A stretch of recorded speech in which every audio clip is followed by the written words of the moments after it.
Hi friends, welcome to Bala's kitchen. இன்றைக்கி முருங்கைக்காய் வத்த குழம்பு பண்ண போகிறோம். அதுக்கு முருங்கைக்காயை நான் கொஞ்சமாக சுடுதண்ணியில் போட்டு ஒரு ஆஃப் குக் பண்ணி வச்சுருக்கேன். ஒரு சின்ன லெமன் சைஸ் புளியை 2 டம்ளர் தண்ணி விட்டு கரைச்சி வச்சுருக்கேன். சின்ன வெங்காயம், தக்காளி, பூண்டு, கருவேப்பிலை, வரமிளகா ஒரு 5 வரமிளகா, கடைசியாக அது சேர்க்கறதுக்கு அரிசி மாவும் வெல்லமும் வச்சுருக்கேன். தண்ணியில் கரைச்சிட்டு நம்ம கடைசியாக சேர்க்கலாம். பொடிகள் பார்த்திங்கன்னா மஞ்சப்பொடி, உப்பு, பெருங்காயம், சாம்பார் பொடி, ரசப்பொடி. நான் கொத்தமல்லி பொடிக்கு பதிலாக நான் ரசப்பொடி போட்டிருக்கேன். நீங்கள் கொத்தமல்லி பொடி கூட போட்டுக்கலாம். அப்புறமா தாளிக்கிறதுக்கு கடுகு, வெந்தயம், துவரம்பருப்பு. கடலைப்பருப்புக்கு பதில் துவரம்பருப்பு சேர்த்தோம்னா வாசனையாக இருக்கும். எடுத்து வச்சுருக்கேன். இப்போ நம்ம இதை தாளிச்சிடலாம். கல் சட்டியில் கடுகு, வெந்தயம், துவரம்பருப்பு சேர்த்துட்டேன். நம்ம வச்சுருக்கிற வெங்காயம், மிளகா, பூண்டெல்லாம் சேர்த்துக்கலாம். நான் எடுத்து வச்சுருந்த வெங்காயம், மிளகாலாம் சேர்த்துட்டேன். இது நல்லா வதங்கிட்டு நம்ம தக்காளியை சேர்த்துட்டு நாம் எடுத்து வச்சுருக்கிற பொடிகளை சேர்த்துட்டு முருங்கைக்காயை சேர்க்கலாம்.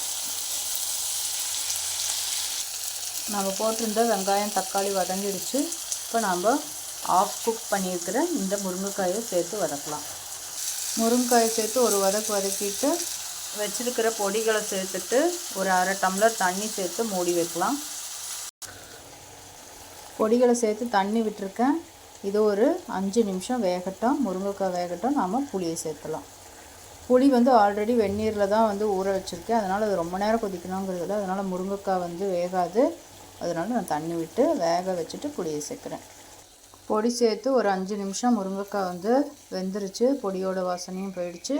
இப்போ நாம் இந்த புளி தண்ணியை சேர்த்து ஒரு 5 நிமிஷம் கொதிக்க விடலாம்.